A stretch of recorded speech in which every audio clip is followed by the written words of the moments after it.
Saya ingin katakan sama Anda, dari seluruh pasukan khusus di dunia, Indonesia nomor 3 terbaik di dunia. Jadi Amerika kalah sama Kopassus kita. Pasukan khususnya Amerika kalah sama Kopassus. Yang bisa menandingi cuman Israel sama Jerman. Cina kalah, Inggris kalah, semua kalah sama Amerika. Padahal fasilitasnya sangat rendah, sangat minimal. Apalagi Indonesia tentaranya bagus, apalagi fasilitasnya memadai, maka tidak ada yang bisa menandingi tentara Indonesia. Itu pun tidak ditakuti oleh dunia. Kalau mereka tidak menyerang secara militer ke Indonesia, yang ditakuti bukan tentara, bukan polisi, yang ditakuti itu Anda. Repot, musuh Anda itu repot. Di antara seluruh pasukan khusus di dunia, Anda tahu kalau di Amerika Green Beret, itu pasukan khusus yang dahsyat kemampuannya. Ada SAS di Inggris, terus di Mossad di Israel. Saya ingin katakan sama Anda, dari seluruh pasukan khusus di dunia, Indonesia nomor 3 terbaik di dunia. Jadi Amerika kalah sama Kopassus kita. Pasukan khususnya Amerika kalah sama Kopassus. Yang bisa menandingi cuman Israel sama Jerman. Cina kalah, Inggris kalah, semua kalah sama Amerika. Padahal fasilitasnya sangat rendah, sangat minimal. Apalagi Indonesia tentaranya bagus, apalagi fasilitasnya memadai, maka tidak ada yang bisa menandingi tentara Indonesia. Itu pun tidak ditakuti oleh dunia. Kalau mereka tidak menyerang secara militer ke Indonesia, yang ditakuti bukan tentara, bukan polisi, yang ditakuti itu Anda. Repot, musuh Anda itu repot. Apalagi yang belum punya kerjaan.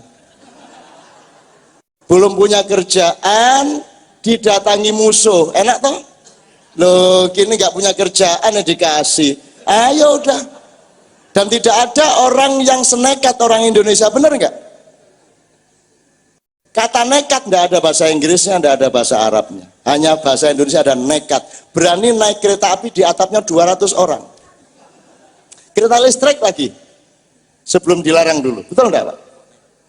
Belum lagi bonek, 1000 orang dari Surabaya ke Jakarta tidak sanggup sepeser pun, berani naik kereta, berani hidup di Jakarta, di pinggir-pinggir jalan, berani pulang. Hanya orang Indonesia berani seperti itu. Itu pun di atas kereta api enggak berpegangan dengan tegang, enggak, mereka gini. Di atas kereta itu orang Indonesia. Jangan lawan rakyat Indonesia. Itu pengumuman di seluruh langit, bumi, dan jagat raya. Jangan sekali-sekali berani melawan rakyat Indonesia.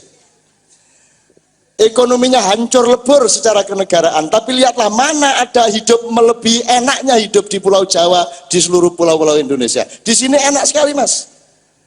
Tadi saya bilang, di rumah yang kita transit tadi, saya bilang, gubernur Mesir rumahnya 1/4 dari rumah Anda.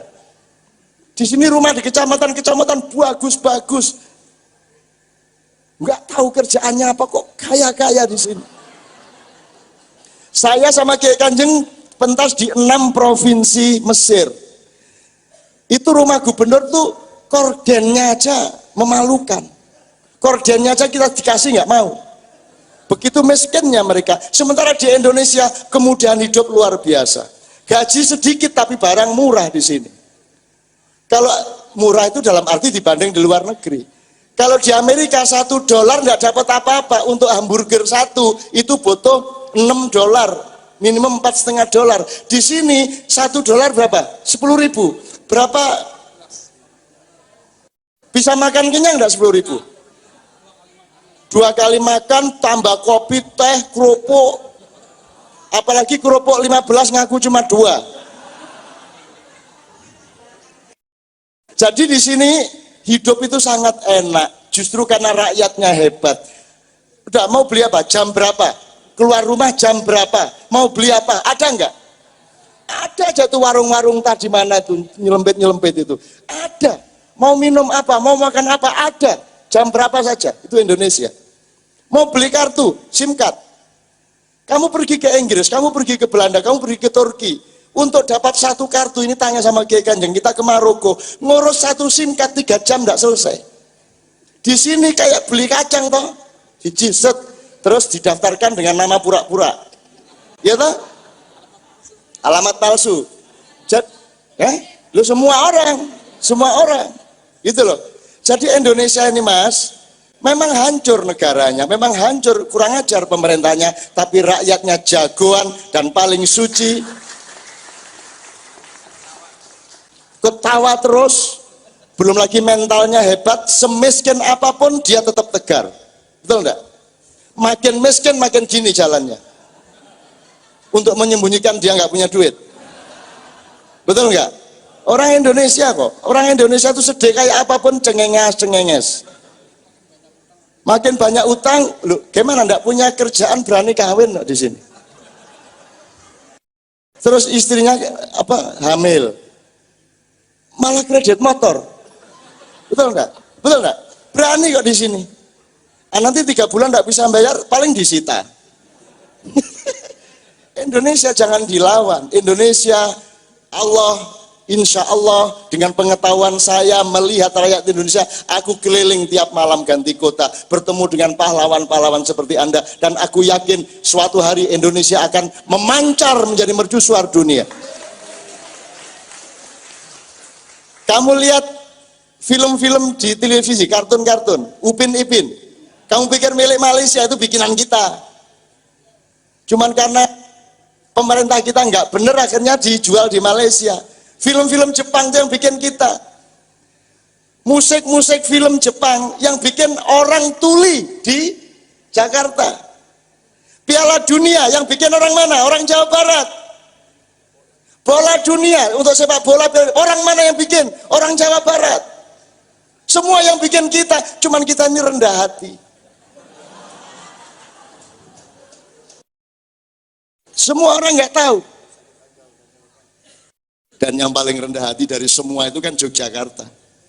Yogyakarta itu pernah juara PSSI tahun 1938. Akhirnya Sri Sultan Hamengkubuwono IX, kamu ndak usah mentang-mentang. Untuk apa kamu mengungguli orang lain, ndak baik. Kamu harus merendah. Sejak itu Jogja ndak pernah juara lagi. Demi kebudayaan dan rasa rendah hati. Jadi kita itu latihannya di Jogja, kipernya itu bukan bagaimana menangkap bola, tapi memperhatikan karakter lawan. Wah, itu penyerangnya setengah mati giring bola dari sana oper-operan. Itu kan ditonton bapak ibunya, teman-temannya, latihannya berbulan-bulan itu untuk bisa masukkan bola. Masa kita gagalkan? Kasihan. Monggo masuk silakan. Nah, gitu Mas. Gitu Mas. Itu sepak bola jadi kebudayaan di sini gitu loh. Kita juga gitu, kalau nyerang Jogja itu kalau nyerang Mas, sampai depan gawang tinggal dulu masuk, itu di sini muncul kearifan. Nggak tega, ini bisa shock ini kipernya ini, bisa stres ini. Siapa tahu bapaknya sudah tua, stroke ini nanti kalau sampai kemasukan. Akhirnya mau dimasukkan nggak jadi, mangke mawon terus balik, gitu Mas. Itu Yogyakarta. Jadi Mas, tidak ada manusia dengan kekayaan psikologi dan kebudayaan melebihi bangsa Indonesia. Kita bangsa yang tangguh. Negara kayak apapun, 2014 kayak apapun, rakyatnya tetap tangguh seperti Anda sekarang ini. Memang alhamdulillah kalau 2014 bisa kita rubah benar-benar pemerintahannya. Tapi Anda tidak mungkin mendapatkan pemimpin sejati dari parpol. Sementara yang selain parpol tidak boleh mengajukan calon presiden. Saya punya sistem, tapi saya tidak akan ngomong mereka tidak butuh saya. Saya punya sistem untuk masa depan Indonesia, bagaimana pemilunya, bagaimana politiknya, bagaimana konstitusinya. Saya bisa ceritakan kepada Anda kesalahan dasar Republik Indonesia, saya bisa ceritakan tapi tidak baik di sini, kapan-kapan aja. Artinya saya tahu insya Allah mempelajari semuanya, saya temannya KPK, saya temannya Anas, saya temannya yang terdakwa, saya juga temannya yang mendakwa. Saya temannya semua orang, saya bisa masuk penjara mana saja, kapan saja, jam berapa saja. Saya boleh masuk kantor mana, kapan saja, di mana saja. Tanpa ada halangan, karena apa? Karena mereka senang kalau ada saya. Itu aja, jadi saya boleh masuk kemana-mana. Saya kalau mau masuk Cikias tidak boleh ada persyaratan. Tidak boleh diperiksa, tidak mau saya. Kalau saya dibutuhkan suatu hari saya pernah mengantarkan rombongan ke Cikias, saya bilang, saya datang tapi jangan ada pemeriksaan dan harus percaya sama saya, dan menteri-menteri boleh datang kecuali Andi Malarangeng. Andi Malarangeng tidak boleh datang, kalau dia saya lihat ada wajahnya saya akan balik, tidak akan masuk ke pintu Cikias. Bener Mas, Begitu saya masuk tidak ada pemeriksaan, terus mereka bilang ini beres-beres sudah sama Cak Nun, tidak ada masalah, beres, aman, aman, aman, gitu mereka keamanannya. Jadi saya masuk, moto boleh, teman-teman moto boleh, video boleh, tidak ada masalah. Dan kemudian kita rapat, SBY mengatakan, saya mohon Cak Nun memimpin rapat karena saya tidak menguasai masalah, gitu. Ya kalau gitu saya aja presidennya Pak, saya bilang gitu. Ya tapi akhirnya saya pimpin rapat dan yang seharusnya berjam-jam saya ringkes 40 menit selesai semua masalah. Saya tidak akan ceritakan masalah apa. Dulu saya masih bantuin awal-awal. 2004 sampai 2008 saya masih bantuin dikit-dikit, sekarang saya tidak bantuin lagi. Karena sudah keterlaluan, jauh melebihi Soeharto jahatnya sekarang ini. Ya, tapi tidak usah dinikmati kejahatan orang. Ya. Juga tidak usah nangis. Ya oke, jadi Mas gitu ya Mas. 2014 saya ingin peringatkan satu hal.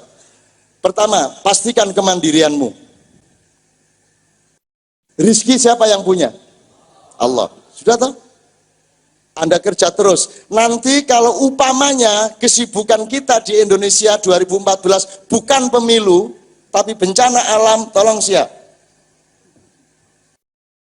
Kalau umpamanya ada 9 gunung akan meletus di Pulau Jawa, dan seluruh Indonesia dari Aceh sampai Flores akan berderet-deret upamanya sampai 16 sampai 21 gunung, jangan kaget. Di sini kan jauh dari gunung. Tenang sampean, cuman deket dari pantai masalahnya. Loh, wiritan soal air, nanti saya kasih wiritan soal air supaya air taat sama Anda semua. Gitu loh. Sekarang sudah ada, saya tadi sudah nyatat berapa bencananya tadi? Sampai Januari 3 minggu ini sudah ada 110 titik banjir. Puting Beliung berapa ya? Ada yang nyatat nggak tadi? Sudah saya catat itu. Pokoknya Januari ini tok itu sekitar 130 lebih Mas. 3 minggu. Seminggu yang lalu baru 91 titik bencana. Sekarang sudah 130 lebih. Itu yang Puting Beliung, yang longsor, yang banjir, yang gunung marah dan seterusnya. Dan ini baru warming up. Ini baru pemanasan. Saya tidak akan ceritakan juga teknisnya secara vulkanologis. Dan tolong wartawan tidak usah ngomong ini di medianya. Saya ingin ngomong sama Anda sebagai saudara saya. Tolong seluruh Panglima, jadi dapur utama gunung dari Aceh sampai Flores itu di Gunung Merapi. Gunung Merapi itu dia punya anomali. Gunung itu supaya kalau meletus tidak keras-keras itu ditusukin Mas, dilobangin. Maka distribusi magmanya akan terbagi. Tapi kalau Merapi tidak bisa ditembus. Jadi kalau Merapi sampai meletus beneran itu tidak bisa diatasi. Gunung Semeru yang besar bisa kita tembus. Jadi angin, magma, desakan-desakan energi bisa terbagi-bagi ke banyak tempat dan tidak besar-besar akibatnya. Nah Merapi ini dapurnya gede banget. Di bawah sekitar 15 km dari atas. Kalau Krakatau, di sebelah mana Krakatau? Krakatau itu tingginya 12 km, berarti mahmanya sekitar 13 sampai 14. Nah, dapur Merapi ini paling bawah, di atasnya ada saluran dapur. Yang ke sana Aceh, ke sana Flores, dan itu semua gunung-gunung ada di bawah kepemimpinan Gunung Merapi. Dan sekarang, mohon maaf, siapa orang nomor 1 vulkanologi di Indonesia? Siapa?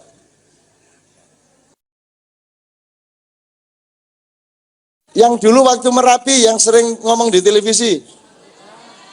Ya ada, pokoknya siapapun. Nah itu mereka sekarang dalam waktu ini pergi ke Jogja. Kenapa? Karena kalau ilmu sudah tidak bisa membaca alam, kamu harus kembali kepada mitos-mitos tentang alam, harus kembali kepada orang-orang tua yang punya pengalaman tentang alam, harus kembali ke mitologi, dan mereka tidak bisa menemukan para mitolog kecuali di Jogja. Sehingga nanti dalam waktu dekat mudah-mudahan sudah ada sedikit clue, sudah ada sedikit pengetahuan ini akan meletus benar apa tidak. Tapi sekarang gejalanya sudah seperti itu, sehingga sudah kita pikirkan cara mengurangi atau memperkecil kurban bagaimana. Jadi gunanya acara kita ini adalah supaya apapun yang terjadi dalam hidup ini, kalau Anda mendapat syafaat Rasulullah, kalau Anda mendapat cintanya Allah, maka Anda akan terlindung. Itulah gunanya kita ketemu seperti ini. Maka saya mohon setiap bulan ada acara seperti ini, semua potensi-potensi kita naikkan panggung, yang selawatan, yang nyanyi, yang apapun tidak ada masalah, tapi ini menjadi milik kita bersama. Kalau perlu beliau ngajak rapat beberapa siapa yang berminat untuk ikut menjadi pelaku utama di acara ini, tolong kumpul di rumah tanggal sekian kita makan bersama sambil merunding apa isinya, supaya tidak tergantung oleh yang bapak-bapak, tapi bersama-sama milik Anda. Itulah yang saya lakukan di seluruh Indonesia. Saya cuma tuturi handayani, gitu loh teman sekalian. Nah, kira-kira gitu Mas. Jadi 2014 ini saya khawatir setelah April itu, saya khawatir ya, tapi mudah-mudahan tidak ada masalah. Yang penting gini aja, di tempat Anda ini harus punya tabung, harus punya perlindungan lokal di antara Anda. Apapun yang terjadi di Indonesia, Anda tidak bentrok satu, gitu kan? Tidak bertengkar satu sama lain. Itu loh, itu kita jamin. Apa itu karena politik parpol, apa itu karena pilcaleg, pilpres, karena bid'ah, karena syirik, pokoknya kita jamin ada yang bertengkar. Nah, teman-teman sekalian, saya tidak bisa menjawab banyak hal. Saya hanya bisa ikut mengawal, menemani Anda semua, membaca semua yang akan terjadi. Siapa tahu Allah ngasih tahu juga. Tapi kalau Allah tidak, kan Allah kan mengetahui semua rahasia yang kita tidak tahu sebenarnya, Mas. Kita hanya bisa minta bocoran dikit-dikit gitu dok. Itu loh, Mas. Meskipun selama ini saya, mohon maaf ya, misalnya Gunung Merapi meletus itu tanya sama teman-teman. Jadi misalnya, ini boleh ya saya cerita gini ya. Waktu Merapi meletus itu kan saya sudah tidak tahan ngelihat korbannya. Anda yang wartawan saya kasih tahu ada 193 titik penampungan, yang didatangi wartawan cuma 2. Yang dapat bantuan cuma 2 tempat. Karena apa? Karena dekat sama airport. Sementara yang di Muntilan, di Klaten, di Boyolali, di mana tidak ada yang datengin. Dan saya keliling, sehingga akhirnya saya putuskan saya tidak tega lagi melihat masyarakat sudah hancur lebur karena luapan Merapi, karena pasir, karena panas, karena segala macam. Akhirnya saya naik Gunung Merapi. Saya naik 2 km di bawah puncak, dalam keadaan masih erupsi dan wedus gembelnya masih terus meluap. Saya kejar-kejaran sama wedus gembel pakai trail. Jadi kalau saya terlambat 20 menit saya mati. Turun lagi, terlambat 2 menit saya mati lagi. Yang penting saya sudah ke atas menegaskan apa yang sebenarnya terjadi, siapa yang sebenarnya menentukan meletus atau tidak meletus, saya tegaskan ke atas. Harap tahu Mbah Marijan itu meninggalnya di bawah puncak 12 km. Saya naik 10 km dari Mbah Marijan, masih naik 10 km lagi, jam 2 malam saya di sana. Saya nekat, istri saya tidak tahu. Istri saya tanya di mana, lagi minum-minum nih, saya ngopi-ngopi gitu. Padahal saya di atas Merapi. Gitu. Nah, pulang dari sana saya mendapat keyakinan sudah tidak akan meletus lagi. Sehingga waktu subuh saya umumkan di tempat Mojopat Syafaat itu, saudara-saudara, tidak ada lagi letusan Merapi, sudah ada MOU, saya bilang gitu. Sudah ada kesepakatan. Kalau saya salah, bayangin itu. Alhamdulillah Allah melindungi. Jadi bukan karena Merapi nggak mau meletus, cuman Allah nggak tega sama saya. Ainun sudah terlanjur ngomong gitu ya, sudah kalau gitu nggak usah meletus lagi gitu, akhirnya gitu loh Mas. Loh ini mungkin nggak seperti ini. Jadi sampean suatu hari nggak tega sama istri kok rajin banget, mengabdi banget, ya Allah nggak tega. Kadang-kadang naik becak, kadang-kadang naik motor, kadang-kadang naik angkot, mau loh istriku. Saking nggak teganya suatu hari sang suami ngomong, Dek, insya Allah dek, kalau ada rezeki paling lama setahun lagi saya belikan mobil meskipun jelek.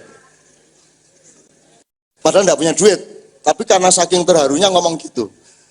Setahun kemudian enggak punya duit, terlanjur janji sama istri. Nah, ngomonglah sama Allah, ya Allah saya ini terlanjur ngomong sama istri saya, ya Allah. Oh dia setia banget ya, saya enggak tahan, saya janji belikan mobil, tapi sekarang saya enggak punya duit ya Allah. Apa engkau tega ya Allah melihat aku malu kepada istriku? Lindungi aku dong ya Allah, jangan jaga martabatku ya Allah di depan istriku. Aku terlanjur janji nih. Itu Doanya gitu mas, ya Allah jangan permalukan aku di hadapan istriku, dia sangat setia dan aku sangat mencintai dia, kalau nggak jadi aku beliin mobil, nanti hancur cinta kami berdua ini, ya Allah. Nah, ngomong gitu sama Allah, insya Allah dapat rezeki beli mobil. Gitu caranya sama Allah.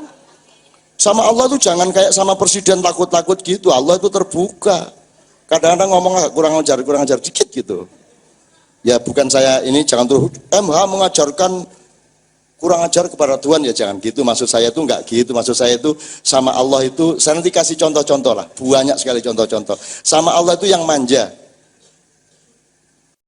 Kalau orang Madura, ini sudah saya ceritakan 1000 kali lah, Anda pasti sudah dengar, tapi sebagian yang belum dengar, tolong enggak usah tanya kepada yang sudah dengar.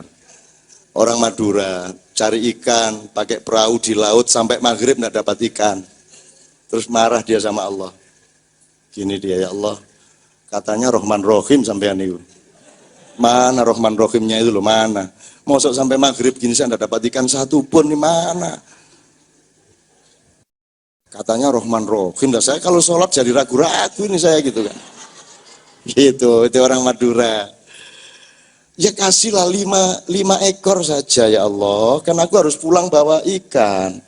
Untuk aku 1, istriku 1, anakku 3, 5 aja. Masa Rahman Rohim ngasih 5 enggak mau, gitu kan? Lah Tuhan maha besar, maha penuh kasih sayang, ada ikan meloncat 5 mas ke perahunya. Dapat 5, gini lagi, masa 5 beneran? Ya 10 lah. 15, masa 5 beneran, ya kok saklek amat yang itu kan. Nah, ini untuk memberi contoh keakraban sama Allah. Meskipun jangan kurang ajar, tapi keakraban gitu loh. Kan ini qorib kata Allah. Katakanlah kepada hamba-hambaku yang meminta kepadaku, katakan kepadanya bahwa aku dekat dengannya. Dekat itu bahasa Indonesianya apa? Akrab, dari kata qorib. Qorib itu kalau lebih dekat, akrab. Jadi Anda yang akrab ilallah, yang akrab sama Allah. Meskipun ya kalau orang Madura ini agak kurang ajar juga. Sudah dikasih 5, masa 5 kok saklek amat gitu kan. Tapi karena Allah maha sayang dikasih mas. Ikan bertaburan naik ke perahunya sampai penuh. Sampai dia malu-malu, dia seret ke pantai. Begitu sampai di pantai ada asap membubung. Loh kok di desa saya itu? Begitu dia bertanya-tanya, rumah siapa yang terbakar? Ada orang berlarian, cak rumah sampean yang terbakar itu. Rupanya rumahnya terbakar. Menurut dia ini gara-gara dia kurang ajar sama Allah tadi. Sudah dikasih 5 masih minta lebih. Maka dia bilang gini sama Allah, ya Allah tadi kan masalah di laut, kenapa dibawa-bawa ke darat? Itu ini dagelan ya, ini anekdot, bukan beneran. Ini sekedar untuk memberi contoh bahwa Anda harus akrab sama Allah. Kalau Anda tidak akrab sama Allah, terus akrab sama siapa? Siapa yang bisa menolong Anda melebihi Allah, kan begitu. Jadi kalau dari pengajian ini Anda mendekat lebih akrab lagi kepada Allah, sudah luar biasa. Itu loh teman sekalian.